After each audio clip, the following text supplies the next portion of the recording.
Yeah, so Eddie will do the introduction. He'll turn it over pretty quickly to Chief, and then he'll turn it back to Eddie. He'll do his remarks, and then he'll turn it over to you. Okay. And you're going to introduce Brent. We'll do a Q&A session. I'm just going to wait to see what they say.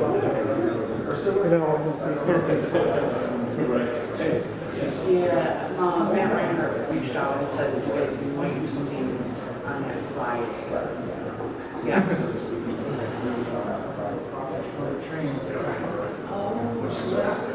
Yeah.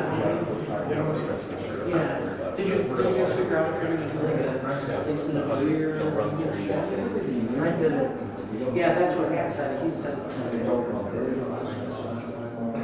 You're right. If that's the case, that's it. I don't know. She's in kids, dogs. It's always hot. Yeah. Are you doing your Sure. Yeah, I'm very tired today. Yeah. Tomorrow I'm doing like just today was actually. Oh, she did it? Okay. Oh, so that'll be good. I can stop it tomorrow. Yeah. And as long as I go on so far, I have to. That'll be fine. All right. Yeah. The goal is for the 10 days. You guys ready? Yeah, we're I can't catch up. Sure. That doesn't go away. You guys ready? Yeah, just around the sides. It's fine. So many guys. So many going on around here.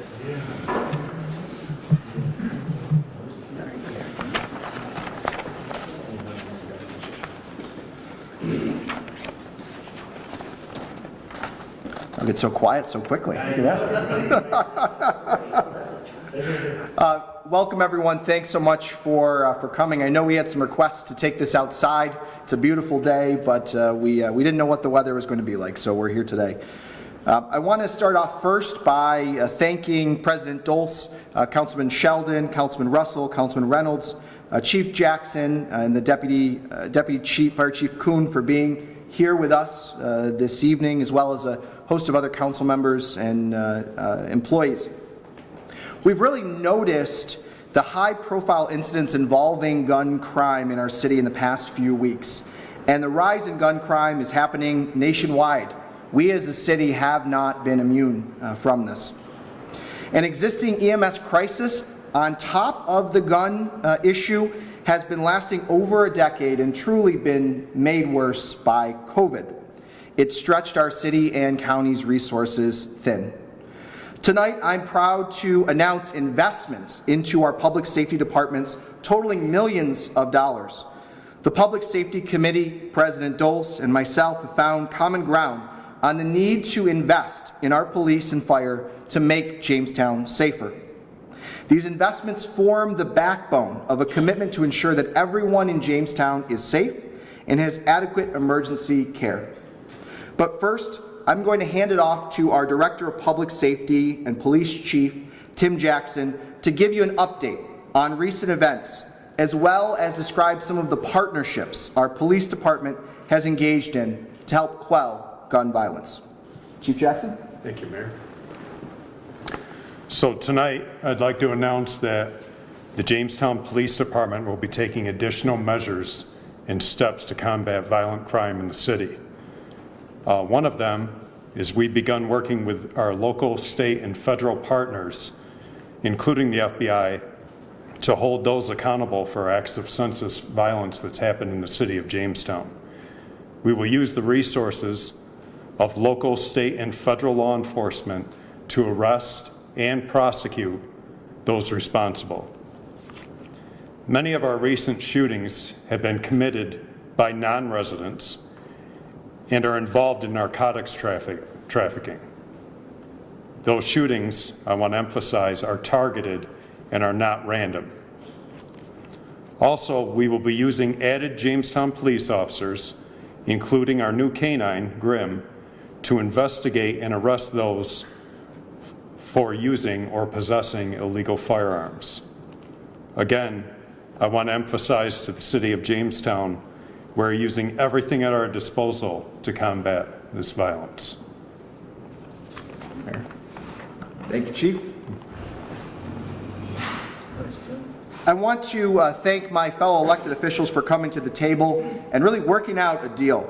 I think we recognize that these are investments that have to be made, and I thank them for their leadership and their willingness to work with me to make sure that our city government is responsive. We owe it to the people of Jamestown to work together, and I'm happy to say this was truly a collaborative effort. This funding will provide for more person power and equipment across our public safety departments.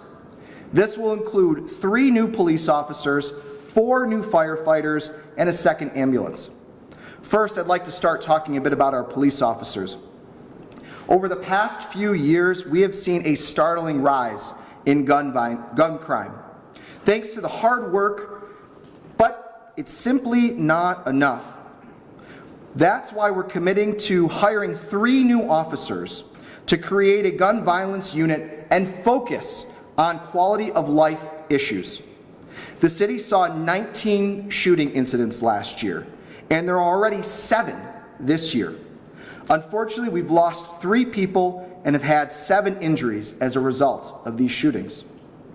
The police have seized, held, or recovered 90 guns last year, which more than doubled in 2020.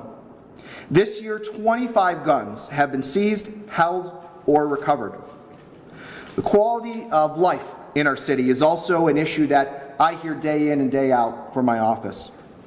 Mostly chronic noise complaints. While noise complaints fell last year, we deal with a large number of them each year. And truthfully, our residents deserve to live peacefully and quietly to the extent that they can in the city. To say these officers are critical is truly an understatement, but we intend to utilize these officers to also deal with quality of life issues that exist, such as noise complaints. It's time to invest in making our community a safer place. By using ARPA funds, the American Rescue Plan Act funds, we can hire 3 new officers to make a difference and quell the rising tide of gun violence. In addition to our federal and local partnerships, as the Chief explained, we're looking into additional funding sources to secure more resources for our officers. Now, I would be remiss if I didn't discuss the issue with EMS and our fire department. The Public Safety Committee, President Dulce, and myself all recognize the need for more firefighters. And by using ARPA funds to hire 4 additional firefighters, we'll be able to run a second ambulance, adding additional and critical capacity in our EMS network, as well as enhanced fire protection for our residents. Over the past decade or so, we have seen our fire department run more and more EMS calls. To date, the fire department has run nearly 11% more calls and nearly 30% more EMS transports than they did this same time last year. This is in addition to running 1,000% more calls than they ran a decade ago. This is demanding our friends in the volunteer departments surrounding Jamestown that respond in a mutual aid scenario. More and more, we're calling in those departments to help, and we simply need more capacity, and it's the duty for the city to step up. Outside fire districts run nearly 500 calls in the city each year. We can take more of that burden by running the second ambulance and ensuring residents are getting critical, life-saving care faster than ever before. These additional firefighters will also help augment our fire protection services and ensure that we have extra staff members on all shifts to quickly respond to calls. These investments are critical to our future as a city, and we must be able to protect and serve our residents while delivering high-quality public safety. It's one of our core missions as local government. Without the ARPA funds, this would not be possible, and we cannot waste this opportunity. It's time to fund more police officers and firefighters for our residents. At this time, I will turn it over to President Dulce for some of his remarks. President Doles. Thank you. Just want to piggyback off of what the mayor and what the chief said. Again, thank you, Mayor, Chief Coons, Chief Jackson, fellow council members.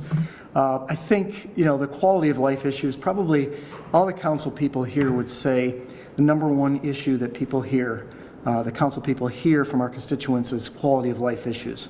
Noise, fireworks, loud engines, cars, motorcycles revving. With the summer months coming, these are all things that will ramp up and get worse, and so this can only help. I want to thank the members of the Public Safety Committee, Chairman Sheldon, Councilman Reynolds, Councilman Russell, members of the Public Safety Committee. I've always, as a teacher of government, I always tell the students that probably the most important thing that a community can give to their constituents is public safety. This is what we do. We have to, it's a quality of life. People want to be safe in their neighborhoods. They want to live in peace. They want to have a safe and quiet place to raise a family. And so these issues are very important. We have an unprecedented situation in front of us with the ARPA funds, and we need to go out and use them. And as far as the EMS goes, we know that there's been a huge increase in the number of calls throughout the city over the last several years, and it's been a very difficult situation to try to figure out how are we going to respond to that. We have a responsibility to do that, and so with this plan, this will certainly aid in that. The gun violence unit, I mean, it's no secret, we're not immune to it, as the mayor said. Jamestown is just like every other small city and community where violence has been on the increase, particularly gun violence, and this will at least help to identify where those are coming from, those people, and get them off the streets as fast as we can. Certainly, we would like, hopefully our state representatives will do some work on bail reform to help us out with that, so we can be more effective of getting some of these people off the street quicker and keep them off the street. But in the meantime, we have to do what we can do here to try to deal with that and alleviate as much of the crime as possible. So again, I just want to thank the mayor, the chiefs, and the fellow council people, all of our council. We are committed as a city council to doing as best we can to provide public safety to our community. And at this time, I'll turn it over to Councilman Sheldon. Thank you, President Doltz. Just a couple of brief remarks. There's been a lot of talk about gun violence. We have discussed this as the Public Safety Committee. We have been working with the police chief over the last several weeks to come up with a plan on how to combat that. It's not only here in Jamestown, it's all across the country where we're seeing an increase in gun violence.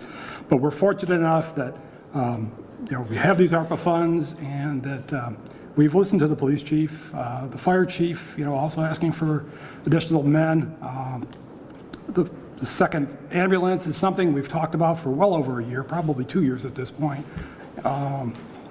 We've listened to the police union, the fire union. They've both requested more personnel to help with the problems that they have with the EMS crisis and gun violence. And we've listened to the residents and the taxpayers of Jamestown. 2 of them are here right now that I know have been very vocal about the problems here with the gun violence in Jamestown, that we need to do something. So we're doing something.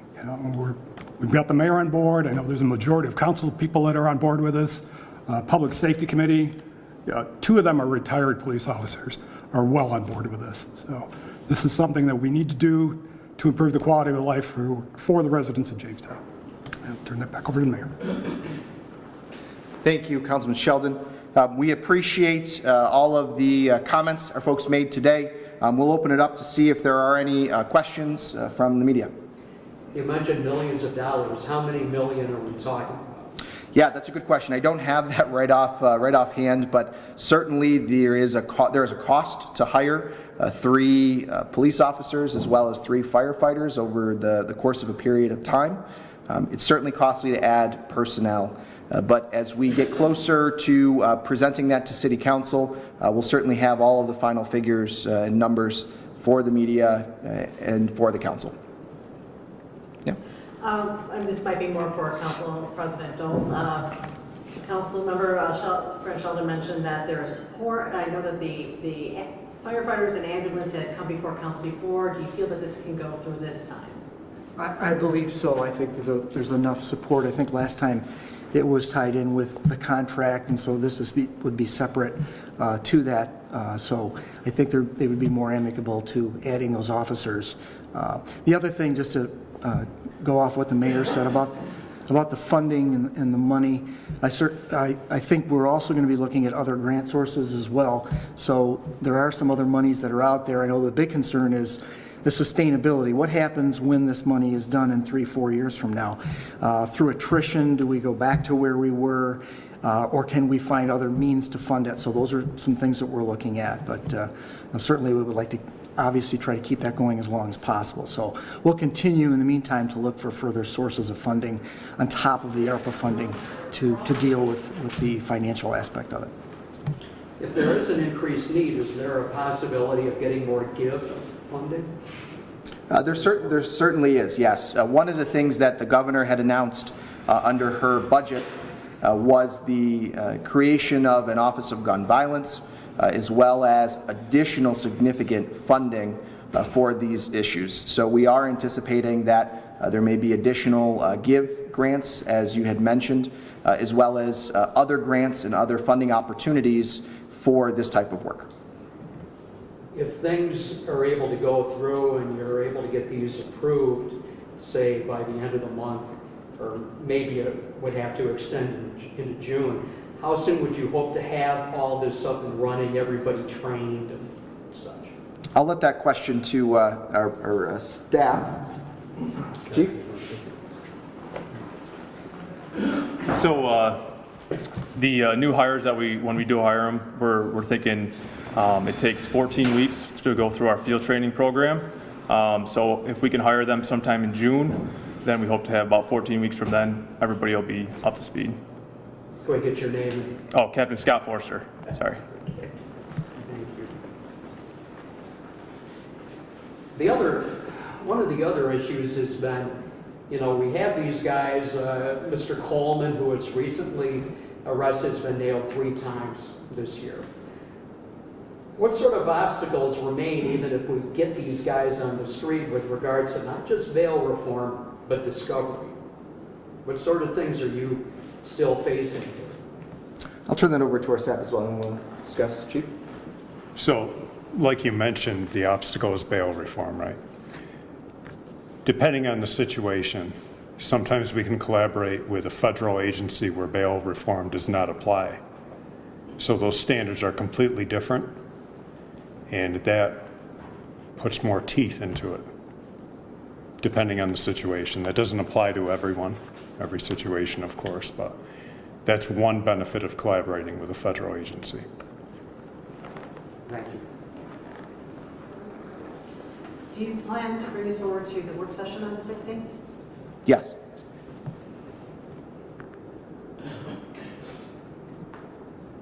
That was a very hard-hitting question. Thank you. We appreciate it. Any further questions from the media? Sure. Yeah. In the past, it's been difficult, from what I've heard, of getting actual people to come in for these positions. How are you going to be able to go over these obstacles with these new hirings? Sure. I'll turn that over to our police staff as well.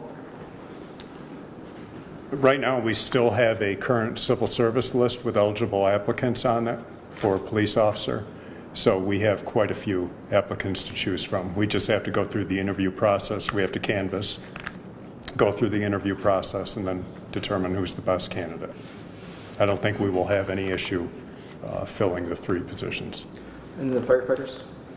The firefighters have an excellent list to choose from, so I don't think there will be an issue there either. Thank you. Any further questions? Can I add something by chance? Mr. Please. Mayor? Absolutely. Terry asked a good question about the longevity or the time frame in putting all this together and getting the results out on the street. I'd like to encourage our citizenry, our taxpayers, our renters, everybody in the city to be a lot more proactive and utilize our TIPS hotline, 483-8477. I know the police department and the fire department would welcome any information that comes their way. And I think it's an underutilized opportunity for residents to complain or bring ideas or take care of their neighborhoods and be safe. So I'm just asking the citizens to maybe utilize the TIPS program a little more. Thank you. Captain Saverson, do you want to talk about TIPS? Yeah, the TIPS line, as Bill just said, 483-TIPS, 483-8477. It's a daily tip line that comes into us that we check 24/7. It comes into our cell phones as well. Also, the big one is our Facebook page that we use. As most of you, I'm sure, have seen it, we accept tips on that as well as general comments, and you'll also see most, if not all, of our news releases that we put out also on the Facebook page. So huge gap there with us that we're able to connect with the public for that. Thank you. Appreciate it. Any further questions? Sure. Time frame on this new ambulance. What are you thinking? Sure. So the question is time frame on the new ambulance. I think a better question is how long would it take to get a new car? Unfortunately, there is quite a significant lead time on some of those items. In addition, there is a need to put out a bid for that with specifications. I don't know, Deputy Fire Chief Kuhn, do you want to mention anything about the ambulance? Certainly. So, at present, due to the supply chain issues that are facing the automotive industry, it's similar for an ambulance. We're looking at probably at least 6 months before we'd be able to deploy a second vehicle. That's delivery time, and then obviously we have to outfit the vehicle. And then once you get the ambulance, where is it going to be stored at? We're still working that out. It's operationally, we're going to put it in the most strategically advantageous position to make it so we can deploy it as rapidly as possible. All right, thank you. Okay. Thank you. Any further questions? All right, well, we thank you all for joining us today. I know it's tough on a Monday. Typically, our council members would be here anyways, but they get the night off, technically. But we want to thank them all for being here and you all for joining us this evening. And we're hoping as we get into the end of the month that we're able to approve these additional hirings and really help to keep Jamestown safer. Thank you all. Thank you. Well done.